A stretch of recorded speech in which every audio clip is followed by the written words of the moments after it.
Welcome to the Diversity Connector podcast, where we explore the rich tapestry of human experiences. I'm your host, Gertrude Mache, and I'd like to acknowledge the traditional custodians of the country on which we meet today. I would also like to pay my respects to elders, past, present, and emerging, and together as we dive into conversations that bridge cultures, challenge stereotypes, and celebrate the unique perspectives each of us brings to the table.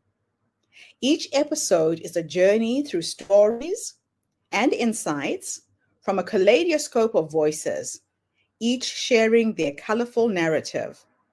Whether you're at home, on the go, or just anywhere in between, you're now part of a community that values understanding, inclusivity, and the beauty of diversity.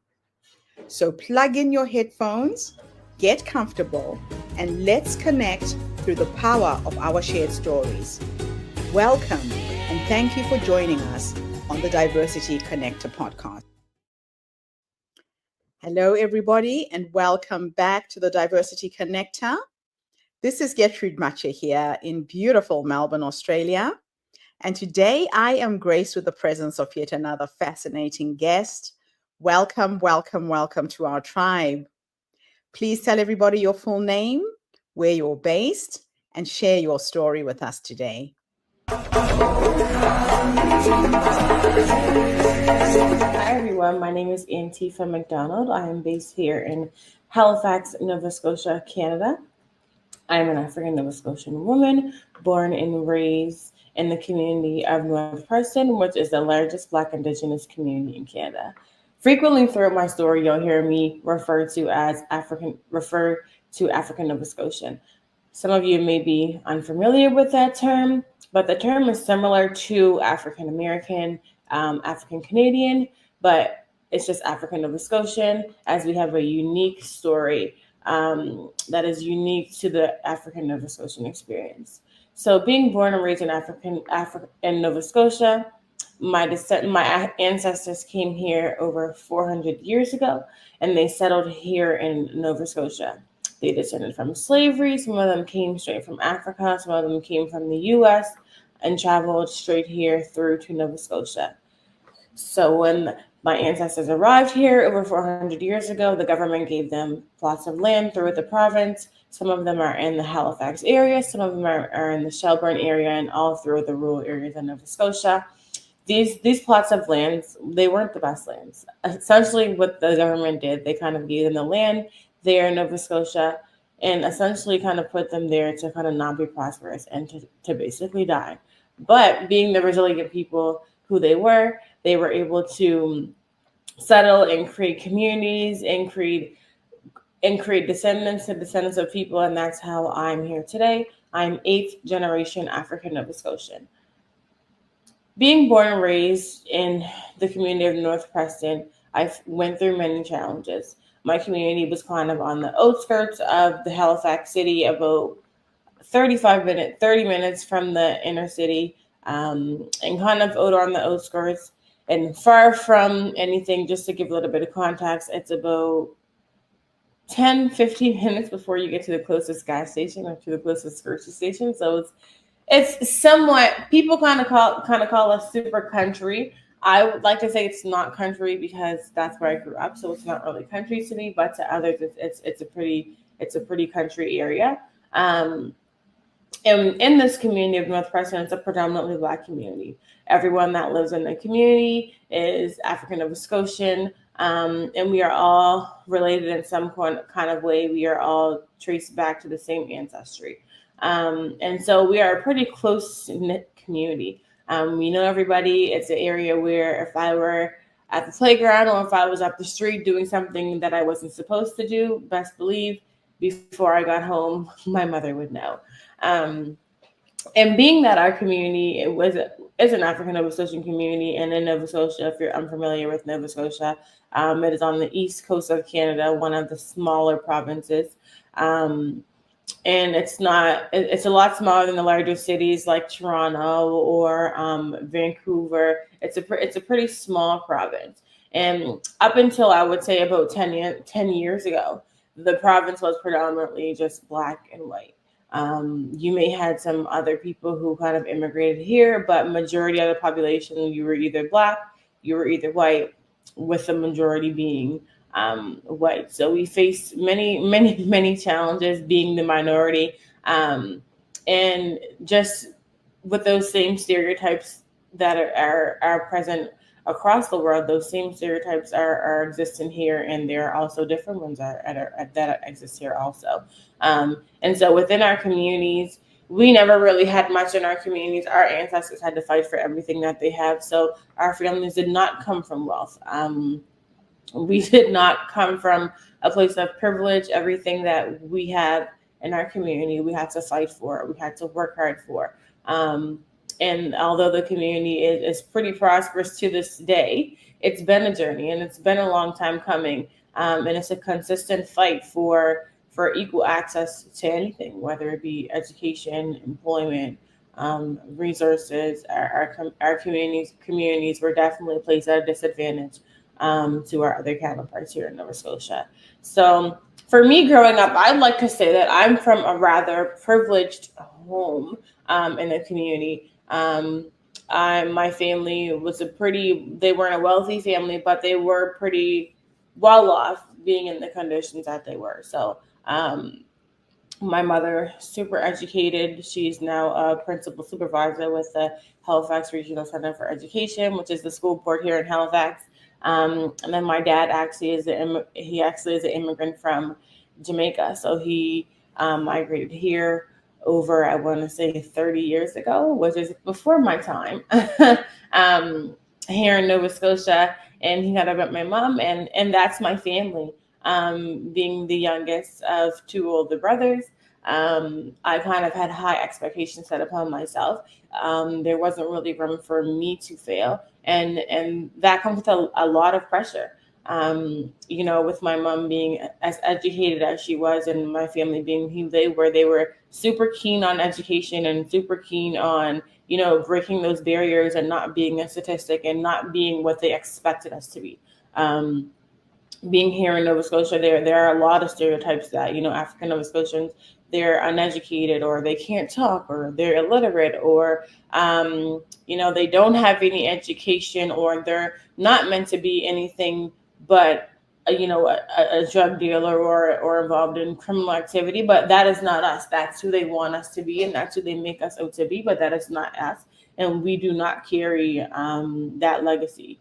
As much as they try to paint the picture like we do, that is not us. So carrying that burden of, not being who they basically said that I should be, it becomes a lot on the individual, because, when you're now put into a place where you're expected to fail by other people, but when you come from a household that doesn't allow you to do anything, that doesn't allow you to do that, that's a lot of pressure to carry on your shoulders. And so stemming back all the way to elementary school, I had a different experience than a lot of people, and even a lot of African Nova Scotians here in Nova Scotia. The elementary school that I attended was a predominantly Black school, being that it was situated right in the middle of North Preston. And, you would think that, oh my gosh, that would be a great school. It's, all Black kids, everyone knows each other, everyone's like family. But yes, that is the case. And that was wonderful, being surrounded by a lot of my peers from the community. But this is still a school that functioned under the structures of the local school system. And a lot of my teachers and principals, they were not of color. So now you have instead of having 2 or 3 or 4 kids in a classroom where they don't feel safe and where they're not being poured into and where they're not being empowered, you have a whole school full of them. And so that presented very many challenges. And looking back, you don't understand what's really happening until you get older, until you realize, like, wow, these systems are really made for us to fail. And, I always was that individual where I was always able to speak up for myself and not kind of conform to what's normal. I've always been that person who's willing to kind of stand up for what I believe in, whether it's not what other people believe in, but it's what I believe in. I always stood up for what was right. And so what was somewhat seen as, a little small girl who always has too much to say, or always, has to be defiant or has to be in conflict. I feel like back then that was me communicating in the way in which I knew how to in that moment. And as I got older, I was able to grow into myself and to realize, what people tried to silence when I was a child is really a gift from God. I'm a truly spiritual woman. And so as I get older and as I grow and I learn so many things about myself, I realize that everything that's happened throughout my life, it has kind of shaped me and cultivated me into who I was meant to be, and who I was placed here to be. And it kind of has given me my purpose to go on and to be able to do what I do now.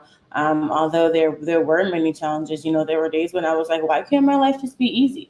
Why can't, my family just come from money? Why can't I, just have to not have to fight and just have to live and not have to worrying about being the only person who looks like me in the room, or having to worry about what this person is saying behind my back, or what someone thinks about me when I step into a space, and for people to kind of see who I really am as a person.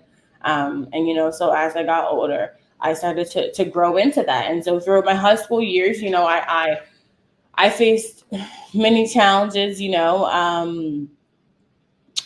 being a super intelligent woman, and, being in those classrooms and knowing that I had the potential to be whoever I wanted to be, but to be put into this box that, I should not have been put into.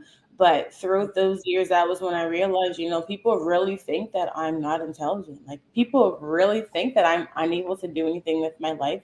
They really think that I'm just supposed to sit back and just absolutely be another statistic. And that was when I made a goal to myself and became very determined to prove them wrong. I remember there was one time when someone said to me, when I graduated with multiple scholarships to attend New York University, which is in Toronto, I had a peer who I went to school with for about 6 years, and she literally looked at me and she said, "Oh, I didn't know that you were smart. How did you get all of those scholarships and I didn't get any?"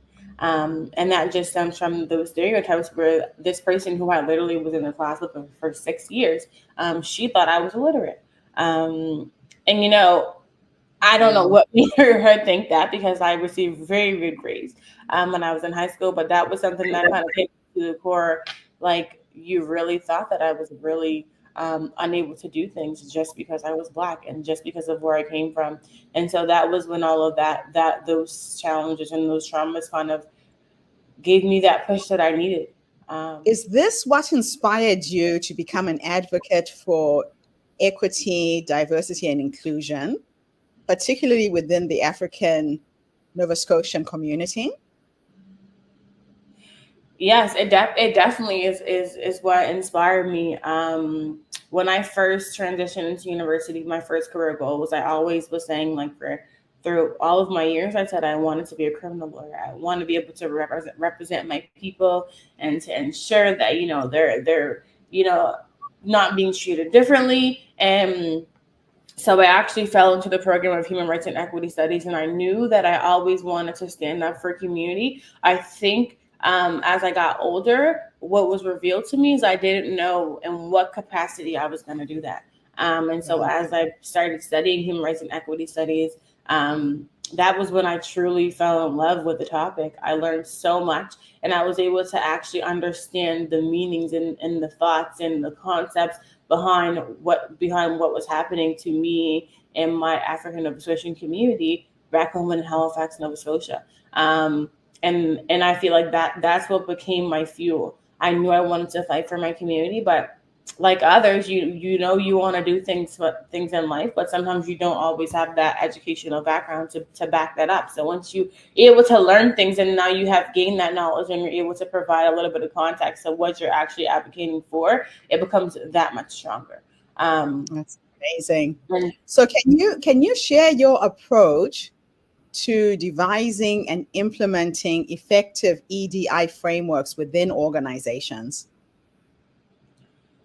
Yeah, so my approach, I like to take a really authentic and a really deep-rooted approach. I think what sets out my approach is that, when we're looking at frameworks, majority, 80% of the framework is you're going through terms and you're saying like what you're committed to, and those policy things that are sometimes not always implemented. When I'm looking at my frameworks, I'm looking at it the opposite. So if we're looking at the structure of that framework, at least 30% of it is going to be like theoretical, and the other 70% is implementation of that framework. Because ultimately, if we have a framework that's not implemented, it's kind of pointless. It defeats the purpose. And I feel like so much time and effort goes into frameworks, looking at the theoretical side and what this means, and we need to have this included, and this needs to be here, and this needs to be there, but then we leave about 10% to focus on the implementation piece. And so when I'm developing my frameworks, I'm looking at, okay, well, yes, the theoretical piece is important, but if it's not implemented, how important is it? So really looking at taking those frameworks and how can we truly bring this to life, and how can we make sure that the practices that we are doing is a reflection of the frameworks that I'm kind of developing. Okay. So what are some of the most significant challenges that you faced in your efforts to promote racial equity, and how have you addressed them?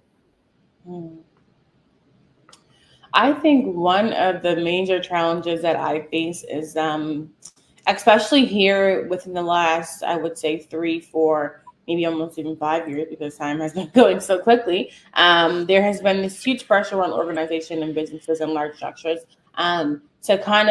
to make sure that they're inclusive and they're promoting diversity, and so they're feeling that pressure from the public, so that and that's why they're taking that step to be moving towards equity, diversity, and inclusion, especially racial equity, especially after the George Floyd.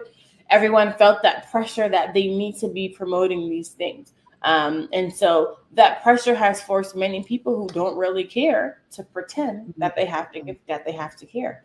And so some of the challenges that I face is that, the thing is that when things shift in society and needs shift, money shifts also. So the thing that I have noticed is that a lot of funding, especially at the federal level and at the provincial level and at so many levels, that there's so much money available to put supports in these areas to promote these things, that people are so eager to grasp onto these fundings, and they don't really have the desire, or they really don't have the passion, or they don't really care to use it in the right way. And so what's happening is that, people are, because now there's so much funding and so much resources in this area, that people are now, taking advantage of these things when their intentions are not in the right place. And I feel like that's what the major challenge is, because this is not a one fixed thing. You can't, hold one training, or you can't just run program and think that everything is all better. That's not how it works. How do you go about developing and delivering comprehensive DEI training to staff and stakeholders? So when I'm delivering trainings to staff and stakeholders or community, whoever I'm delivering the trainings to, my approach is, the first thing I do, I do have generic trainings, but in most cases, what I'm doing is I'm making sure I'm connecting with those people to understand what it is that they're trying to learn. What are you trying to get from this training? Because if they're not, whatever they're trying to get, I need to make sure that I'm delivering that. So kind of taking that need-based approach, and same with when I'm developing the frameworks, it's not about learning theories and learning new concepts and learning what this is and learning what that is. It's about how can we make change. So in these trainings, it's the same thing. Instead of spending 30%, instead of spending 80% of the time on going through different theories and different concepts, we're only spending 20 or 30% of the time on going through theories and concepts. And then we're spending the rest of the time brainstorming. We're spending the rest of the time connecting and learning how can we make real change. And, how can we do that? And whether it's at a institutional level or individual level, whether I'm speaking to a leadership team or whether I'm speaking to community, how can we work together to make change happen, to address these concepts, to address these theories, and to implement them, versus just learning about, because it's nice to know what it is, but if we don't really know how to apply it, then It really does. It really doesn't serve a purpose. So how do anti-racism and trauma-informed frameworks inform your work, and why are they important? Mm. So it's important because you really need to know when you need to cater to the group in which you are trying to serve.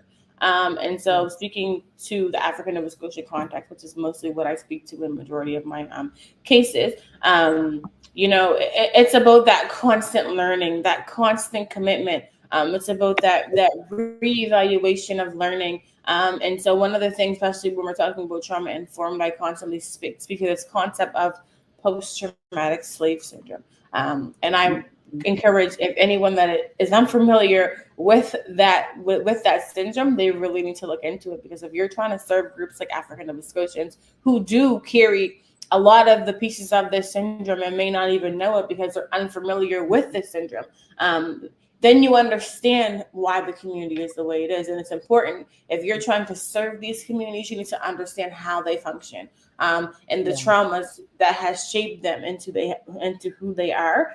Because if you don't understand these past things that have an impact on them, you will never be able to serve them justly. Yeah.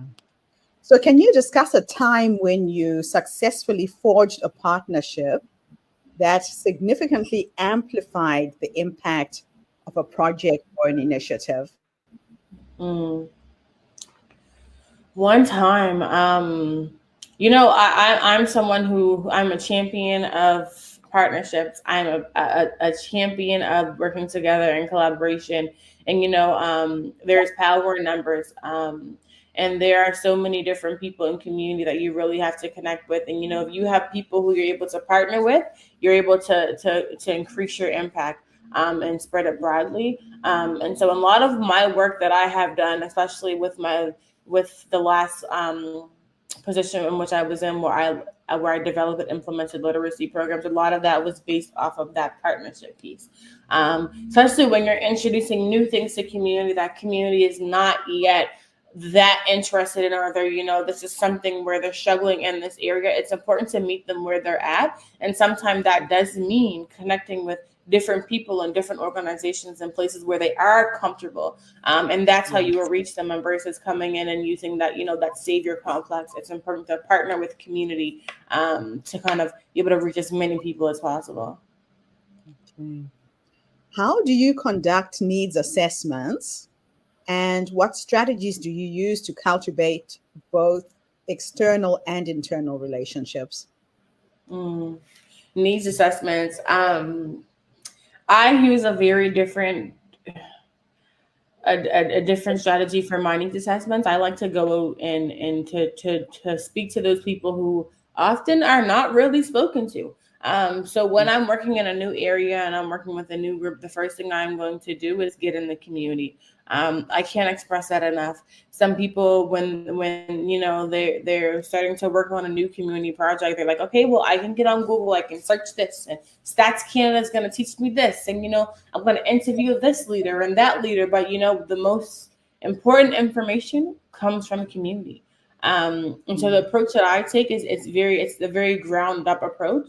And speaking to those in the community, it's really getting in and being present, whether it's having a conversation after churches, whether it's, getting into the schools and talking to some of the kids in the classrooms, or heading out to the community center to reach some of those people who are just stopping by and speaking to elders. You really have to use that ground up approach and really speak to the community at a community level. It's great to do that research online and read and speak with the levels of government. But if you really want to serve community, you have to really connect with community in order to grasp the real needs of the community. Okay. So what does being a fierce advocate for marginalized community entail of you? And can you share a specific initiative that you're particularly proud of? Being a fierce advocate. So one of the commitments that I have made to myself in my work is that speak up whenever you have the chance. Whenever I have a chance to spread the African Nova Scotian experience, I do that. Whenever I have a chance to speak up for somebody, I do that. It doesn't matter if you're going to make people uncomfortable, because the thing about change is uncomfortable. Things are never going to be comfortable. So I made that commitment to use my voice and to use my power and to use my strength to never conform, and always speak up whenever I have the opportunity to do that, and do it in a respectful and in a graceful manner. It doesn't mean being an advocate does not mean you're bashing. It doesn't mean that you're disrespecting, and it doesn't mean that you're talking down on people. It's just simply addressing the issue at hand. Without spreading blame and without making people feel bad, and without bashing people. It's about speaking up for what is right, doing it the correct way, so that change can happen. So how do you ensure that your work facilitates equitable access to resources and opportunities for individuals from all walks of life? I ensure that equitable access, it's for some people, it can be a challenging term to kind of understand, because, we're looking far past equality. And so to really make sure that you're achieving equitable access, you really need to understand whatever is at hand. Understand who was at privilege and who was not, and why this has happened in the historical context. And where the challenges are. It involves you having to look at the great big picture and take a step back and evaluate who needs the most help and how can we help them. Now, what is your vision for the future of equity and inclusion within the Nova Scotia communities and beyond? And what steps are you taking to realize that vision? My vision for African Nova Scotians is to be, I guess it's just to be respected for our contributions, to be appreciated for our contributions, and to be valued for our contributions. We made major contributions to the province of Nova Scotia, and we're not often recognized for those contributions. Sometimes it's even unknown that we're even here, but we've been here and we've been contributing for over 400 years. And so how I plan to make that happen is through my work in EDI, and that is kind of why I moved towards that, the route of consulting, because we're not often giving a seat at the table to offer our perspective, and to offer our knowledge, and to offer everything that we have. And so my solution to that problem was to make the table for myself. Whenever you're not given that opportunity, you need to make that opportunity for yourself. And that opportunity for me is through my consultant, and to share the story and to help people make spaces more welcoming, equitable for us, is to be there and to providing that support and walking them through that. I love that. 2 more questions. If I could take you back to the younger you, the young girl who grew up knowing things were not right, wanting to do something to make a difference. If there is another young person who's listening to this interview, who's in a similar position, what 3 nuggets of wisdom would you give them? What would you have wanted somebody to advise you with so you could navigate this space effectively? I think the advice that I would give them, the first one would be is, do not let anybody dim your light. Your light will always be yours, and it's always ready to shine, and people are always going to be there trying to dim your light. Do not let anybody else dim your light. And I guess the second piece of advice is to trust the process. Things may not come easy, and that you may face challenges, and that's something that I'm continually having to remind myself. That everything happens for a reason. So you have a divine plan and purpose, and something I have to tell myself. I remind myself every day. The same scripture from the Bible is God made a plan for you. He has a plan, and nobody can take that plan from you. It doesn't matter what you may go through. It's all a part of that plan, and it's preparing you and shaping you and molding you into who you need to be to fulfill that purpose. I love it. I love it. Now let's do the last question as a thought experiment, where I'm going to take you into the future to go and meet the 90-year-old you. And you are sitting at home in your rocking chair, surrounded by your children, your grandchildren, your great-grandchildren. If I could teleport you into the future to have a conversation with this wise woman who's led you up to this point, based on how you're living your life, what would you say to her when you finally meet her? That is a great question. I would probably tell my grandkids, continue the fight. Keep the fight. And I say that because that's what my grandmother told me. Carry on that legacy. Continue the fight. Do not conform to what society wants you to be. Continue the fight to be who you are and who you're meant to be. I love it. The other reason why I like to ask that question is that a lot of times, especially for us as women, we don't realize that that wise woman is already in us. She's the whisper that tells you to advocate, that tells you to take action, that tells you to make a difference. So she's already in us, and we need to trust her when she calls us to take action. So thank you for trusting your inner voice. Thank you for bringing to light the story of the African diaspora in Canada. A lot of times we hear about racial inequality in the United States and Brazil, but Canada has never been a place where you would instantly think there are injustices. Does that make sense? Yes, and honestly, I hear this all the time. Oh, that can't happen in Canada. Yeah, it's so interesting to listen to you speak. So thank you so much for coming online, Antifa. It's been an absolute honor meeting you. Keep on advocating for equality. And thank you for having me. I'm happy to share my story whenever I have an opportunity to share the African Nova Scotian experience. I'm so grateful to be able to share that with you all today. Thank you. And thank you to everybody who's tuned in today. The Diversity Connector is bringing you stories from people from all walks of life, sharing our struggles, our challenges, the things that we advocate for. So tune in again tomorrow when I interview yet another amazing guest.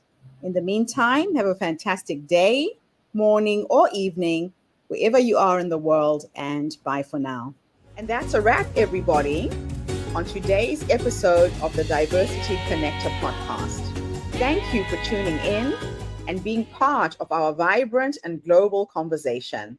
I'm your host, Gertrude Mache, and it's been an honor to share this space with you, where voices from all walks of life come together to weave a tapestry of diverse perspectives. Remember, every story you've heard today is a thread in the larger fabric of our shared humanity. So, as you step back into your world, carry these stories with you and let them inspire you to embrace and celebrate the rich diversity around us.